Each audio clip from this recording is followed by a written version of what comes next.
নমস্কার বন্ধুগণ, আমরা যারা কবিতা পড়তে ভালোবাসি এবং কবিতা আবৃত্তি করতে ভালোবাসি তারা কিন্তু বিশ্বকবি রবীন্দ্রনাথ ঠাকুর, বিদ্রোহী কবি কাজী নজরুল ইসলাম, কিশোর কবি সুকান্ত ভট্টাচার্য ইনাদের ছাড়া কখনোই ভাবতে পারি না।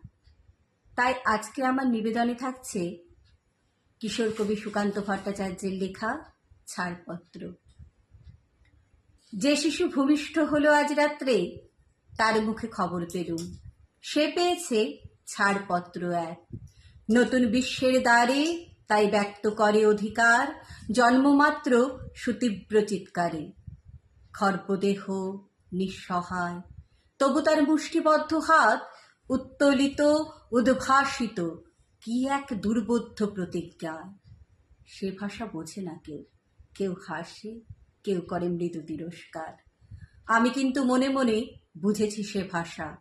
পেয়েছি নতুন চিঠি আসন্ন যুগের, পরিচয়পত্র পড়ি ভূমিষ্ঠ শিশুর অস্পষ্ট কুয়াশা ভরা চোখে।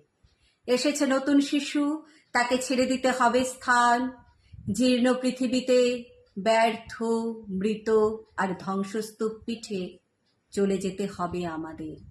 চলে যাব, তবু আজ যতক্ষণ দেহে আছে প্রাণ, প্রাণপণে পৃথিবীর সরাব জঞ্জাল। এ বিশ্বকে এ শিশুর বাসযোগ্য করে যাব আমি।